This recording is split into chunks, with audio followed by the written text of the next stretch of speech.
Hello दोस्तों, I am तीर्थाराम Sahu. मेरा YouTube channel तीर्था coaching maths classes. अगर आपको अच्छा लगे तो लाइक करना, शेयर करना और कमेंट जरूर करना। Let's we come to the point. कक्षा 9वीं का अध्याय 1 है गणित का इतिहास। इसमें हम आपको सूत्र ऊर्ध्व तिर्यक ध्यान विधि के बारे में बताएंगे, जिसमें हमारा क्वेश्चन है 414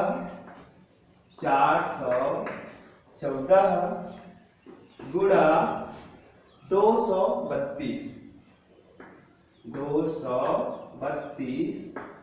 को सूत्र ऊर्ध्व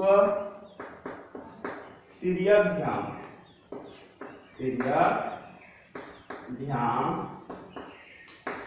विधि से हल करना।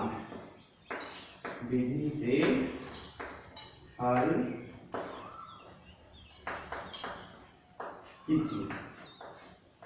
ये हमारा क्वेश्चन है। तो हम सबसे पहले यहां पर लिखेंगे हल करने के बाद यहां लिखेंगे दिया गया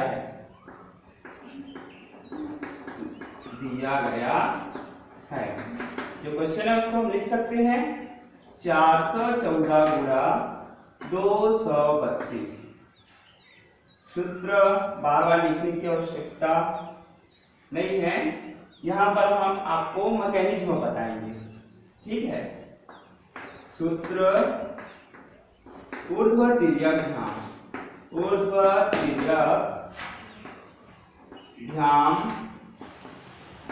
विधि से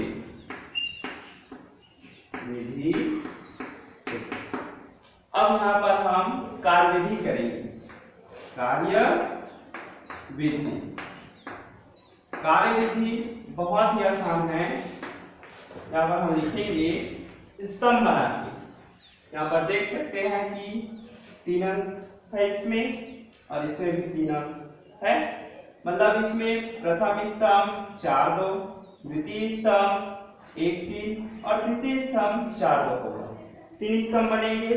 यहाँ पर हम लिखेंगे प्रथम स्तंभ। इसमें हमें लिखना है 4 और 2। यहां लिखेंगे हम 4 और एरो का निशान लगाएंगे और ये 2 ऊर्ध्व गुणा करेंगे, मतलब 2 का 4 के साथ। तो ये आ जाएगा 2 गुणा 4 बराबर 8 होगा। दूसरा है, ये तो हमने प्रथम स्तंभ बना लिया, अर्थात ये हमारा प्रथम मैकेनिज्म होगा, प्रथम कार्यविधि। दूसरा होगा इसमें प्रथम स्तंभ और द्वितीय स्तंभ। प्रथम स्तंभ 4 2, द्वितीय स्तंभ 1 3। इसका हम गुणा करेंगे, तिर्यक गुणा या वज्र गुणा, उसके बाद जोड़ेंगे। तो ये है मतलब होता है प्रथम, इसका मतलब होता है स्तंभ। ठीक है। तो प्रथम स्तंभ यहाँ पर है 4 2। यहाँ लिखेंगे 4 और ये 2। यहाँ एरो का निशान लगाएं। उसके बाद हमारे पास है द्वितीय स्तंभ। द्वितीय लिख दीजिए द्वितीय स्तंभ हमारे पास है 1 और 3। 1 3 तिर्यक करना है गुणा, इसीलिए ये इस प्रकार से गुणा होगा। ये है तिर्यक गुणा। ठीक है। ये कहने का मतलब है कि 3 का 4 के साथ गुणा और 2 का 1 के साथ गुणा। तो 3 गुणा 2 धन 2 गुणा 1, 2 गुणा 1 बराबर 3 दूनी 6 और 2 एकम 2। 6 और 2 कितना होगा? 8 होगा। अब प्रथम कार्यविधि हो गई, द्वितीय कार्यविधि हो गई। अब तृतीय कार्यविधि में हम तीनों स्तंभों का गुणा करेंगे एक साथ। प्रथम स्तंभ 4 2, द्वितीय स्तंभ 1 3 और तृतीय स्तंभ 4 2 है। मतलब यहाँ पर हम लिखेंगे ये है प्रथम स्तंभ।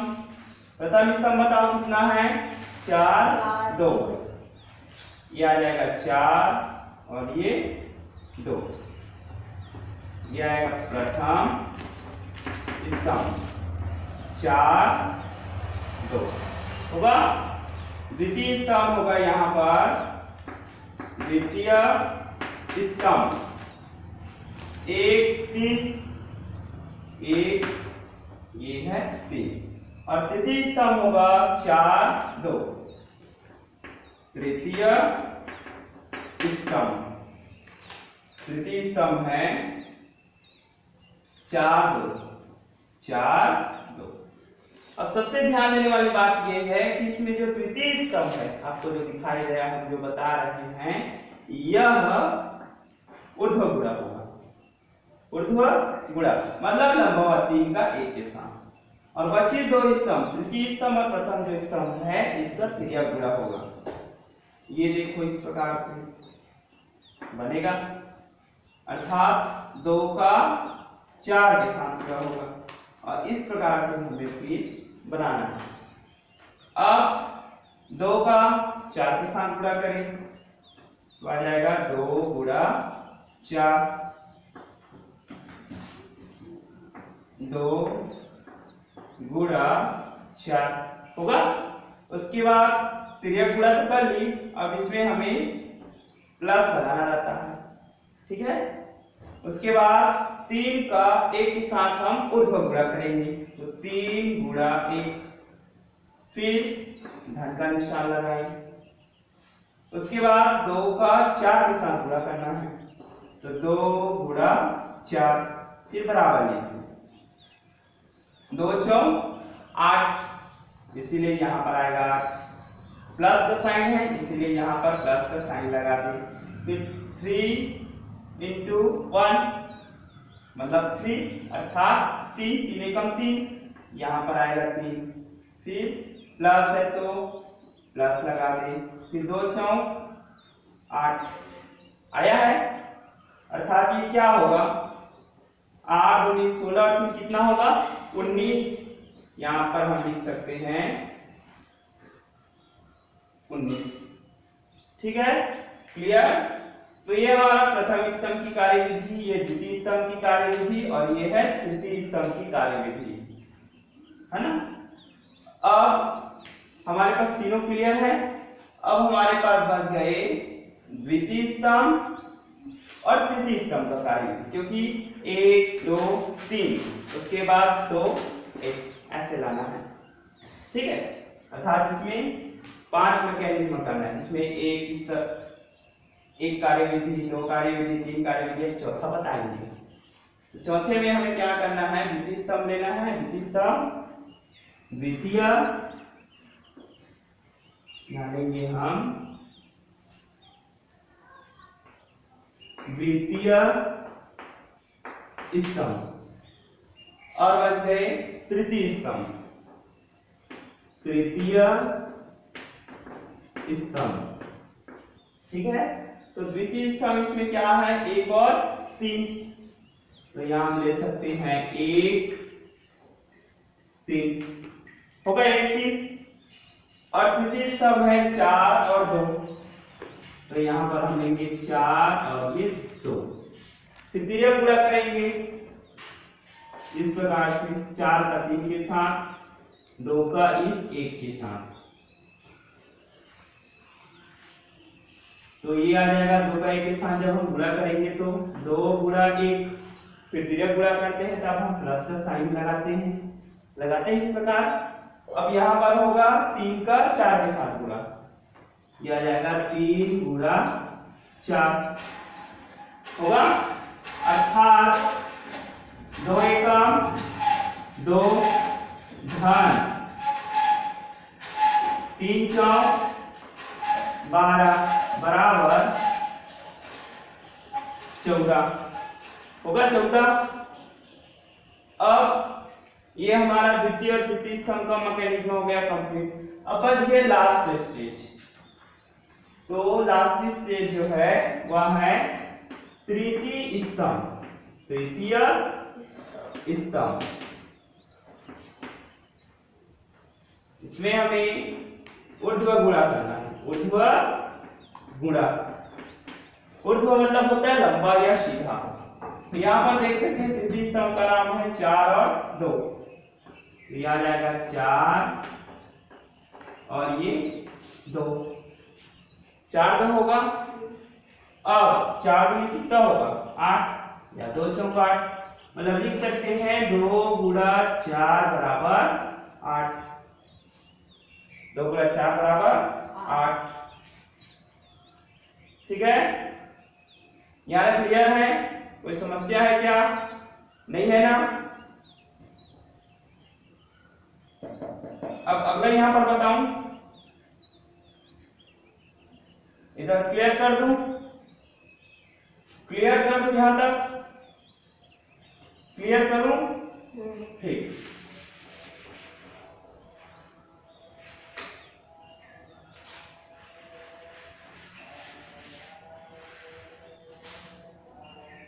अब देखिए 4 से 14 गुणा 232 है। यहाँ पर लिख सकते हैं 414 गुणा 232 है ना। अब इस प्रकार से अब कितने खंड बनाने हैं तो उसके लिए हमें ध्यान से देखना होगा। पहला, दूसरा, तीसरा, चौथा, पांचवा, अर्थात खंड कितने होने चाहिए 5, लेकिन लाइन 4 देखना। ये 1 2 3 4, इससे मिला 5। ठीक है, तो 1 2 3 4 5 बन गए 5 खंड। अब इसको हमें इस प्रकार से खंड से कंप्लीट करना है ना। अब अब हमें जो प्रथम स्तंभ हमने गुणा किया था 4 और 2 का, तो 4 में कितना आया था 8। इस 8 को आप यहाँ पर लिख दो, आया। द्वितीय स्तंभ और प्रथम स्तंभ का जब हमने गुणा किया तो 3 चौक 3 का 4 के साथ, 3 का 4 के साथ, 3 गुणा 2 का 20।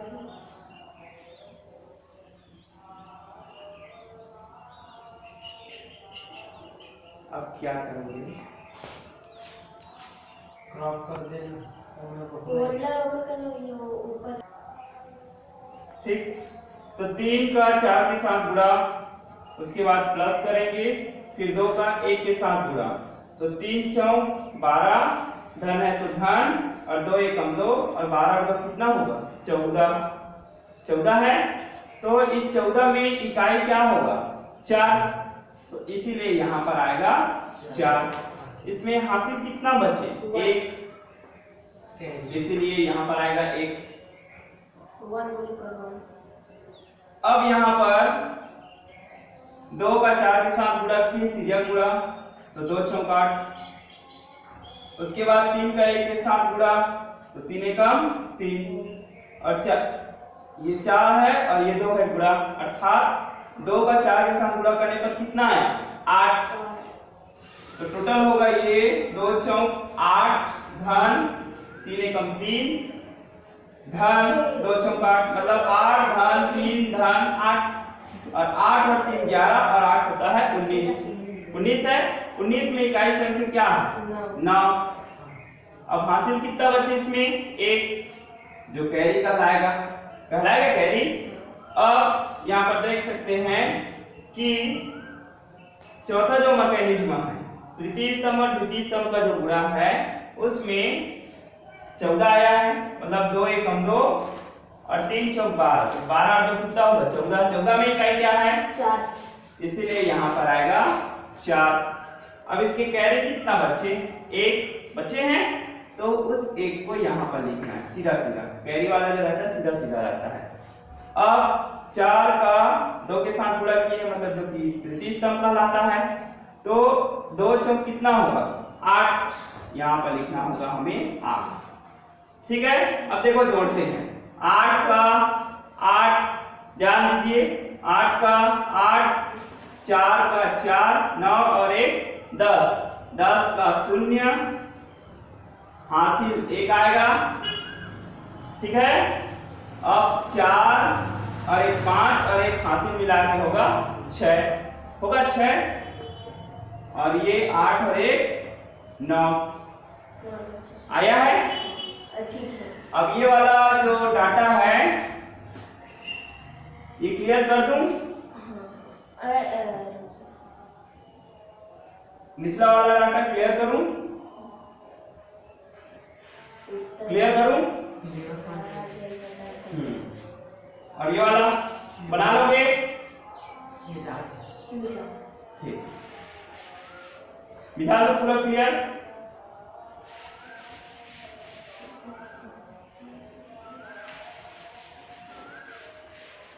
पूरा क्लियर।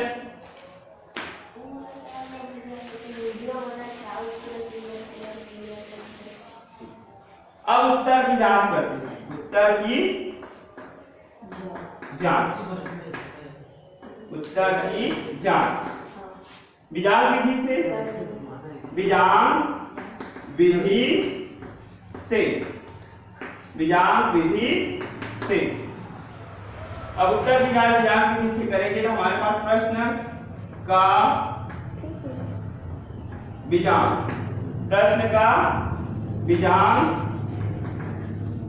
बराबर उत्तर का बीजांग, उत्तर का बीजांग, प्रश्न का बीजांग बराबर उत्तर का बीजांग। प्रश्न क्या है, 414 गुणा 232 बराबर उत्तर मिला है हमें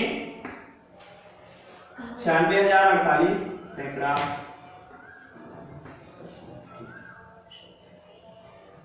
इकाई, दहाई, सैकड़ा, हजार, 10,000 मतलब 96,048। अब इसमें अंकों का जोड़ करते हैं तो ये क्या होगा, 4 धन 1 धन 4 गुणा 2 धन 3 धन 2। अब ये आ जाएगा 9 धन 6 धन 0 धन 4 धन 8 होगा। अब 4 और 1 5 धन 4 गुणा 2 और 3 5 धन 2 होगा ना, वही 4 और 1 5, उसके बाद 4 का 4 गुणा है तो गुणा 2 3 5 धन का धन, यहाँ पर आ जाएगा 9 6 15 धन 0 में 4 जोड़िए 4 धन 8। अब 5 4 9 7 5 देखो 5 और 2 7 बराबर 15 4 19 धन 8, अर्थात 19 और 8 कितना होगा 27। ये लिख सकते हैं 27 और 9 सत्ते 63 होगा। अब इसको हम फिर से सेपरेट करेंगे अलग अलग दो संख्या, इसलिए 6 धन 3 और ये आ जाएगा 2 धन 7, अर्थात 6 3 होगा 9, 7 और 2 9। और ये हमारा लेफ्ट हैंड साइड और ये कहलाएगा राइट हैंड साइड। ये बायां पक्ष और ये है दायां पक्ष, प्रोइड सिद्ध हो गया।